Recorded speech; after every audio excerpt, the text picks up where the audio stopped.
Cook with Comali season 5ல் இந்த வாரம் star special, அதாவது சினிமா செலிபிரிட்டியோட ஸ்பெஷல் அப்படின்னு நம்ம ஏற்கனவே ப்ரொமோவில் பார்த்துருந்தோம். அந்த வகையில் என்ன கான்செப்ட் அப்படிங்கிறது நமக்கு நல்லாவே புரிஞ்சிடுச்சு. ஸோ ப்ரொமோவில் வந்த அந்த சினிமா செலிபிரிட்டிஸ் அவங்களுக்கு பிடிச்ச சமையலை தான் பார்த்திங்கன்னா 8 குக்குங்களும் பண்ண சொல்ல போகிறாங்க. யார் யாருக்கு யார் யார் வர போகிறாங்க அப்படிங்கிறது ப்ரொமோவை பார்க்கும்பொழுது பார்த்திங்கன்னா நம்ம கோமாளிகள் பார்த்திங்கன்னா என்ன கெட்டப்பில் வந்திருக்கிறாங்க, அவங்க யாரை தேர்ந்தெடுக்கிறாங்க அப்படிங்கிறத பொறுத்து தான் அமையுது. ஸோ 2 வாரமாக நம்ம புகழ் வரவே இல்லை. இப்போ மீண்டும் பார்த்திங்கன்னா நம்ம புகழ் என்ட்ரி கொடுத்துருக்குறாப்புல.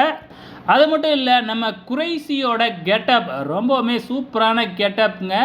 இந்தியன் 2ல் கமல் அவங்களோட கெட்டப் தான் தாத்தா வராரு அப்படிங்கிற சாங்கு என்ட்ரியோட பயங்கரமாக ரிட்டன் கொடுத்துருக்குறாப்புல. நம்ம என்ட்ரி கொடுத்துருக்குறாப்புல நம்ம குறைசி. ஓகே ஃப்ரெண்ட்ஸ், இந்த வாரம் எப்படி இருக்க போகுது அப்படிங்கிறத மறக்காமல் இந்த வீடியோ கீழே கமெண்ட் பண்ணுங்கள்.